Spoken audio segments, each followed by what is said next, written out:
સુરતના હીરા ઉદ્યોગ પર ફરી મંદીનો પ્રભાવ. અમેરિકાના 50% ટેરિફની સીધી અસર. ક્રિસડિયામ કંપનીએ 100 કારીગરોની છૂટા કર્યા. આવતા સમયમાં વધુ કંપનીઓ નોકરીઓ ગુમાવવાનો ભય.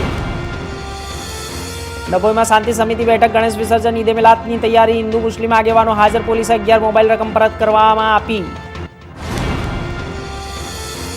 કરમલા ગામે ઇકો ફ્રેન્ડલી ગણેશ ઉત્સવ. મધુરમ વિલા યુવક મંડળની અનોખી પહેલ. રાગીથી બનેલી 5.2 ફૂટની ઊંચી મૂર્તિ. 10 દિવસમાં 4 કિલો રાગીથી તૈયાર પ્રતિમા. અંબાજી ભાદરવી પૂનમ મેળા માટે તૈયારીઓ શરૂ. મંદિર ટ્રસ્ટ દ્વારા 2.5 લાખ કિલો મોહનથાળ બનાવનાર અને 90,000 કિલો બેસણ, 1.35 કિલો ખાંડનો જથ્થો ઉપયોગ. મહીસાગર જિલ્લામાં નવા એસપી સફીન હસન દેશના સૌથી યુવા આઈપીએસ અધિકારીનો પદભાર સંભાળ્યો. લુણાવાડા ખાતે ગાર્ડ ઓફ ઓનર સાથે સ્વાગત. આણંદમાં 150+ વધુ કોંગ્રેસ કાર્યકરો આપમાં જોડાયા. વિજય બારૈયાનું કોંગ્રેસમાંથી રાજીનામું. આપના મહામંત્રી મનોજ સોરઠિયાએ સ્વાગત કર્યું. તરણેતરમાં મેળામાં ગ્રામીણ ઓલિમ્પિક શરૂ. 16 વર્ષ સુધીના ભાઈ બહેનો માટે દોડ અને લાંબીકૂદ. ઓપન કેટેગરીમાં વોલીબોલ, કબડ્ડી અને લંગડી.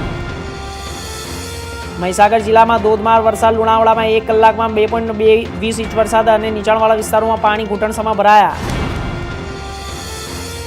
ચમારડી ગામે નદીમાં ડૂબી જતા દાદા પુત્રોનું મોત. વાસણ નદીમાં અકસ્માતે ડૂબી જતા થયું મોત. ડોક્ટરોએ બંનેને મૃત જાહેર કર્યા. બગસરામાં ભાઈએ બહેનની હત્યા કરી અને દીકરી નાસ્તા ભાઈનું ઉગ્ર કૃત્ય. બહેનની સાસુએ ઇજાગ્રસ્ત હત્યારો ભાઈ પોલીસ કસ્ટડીમાં.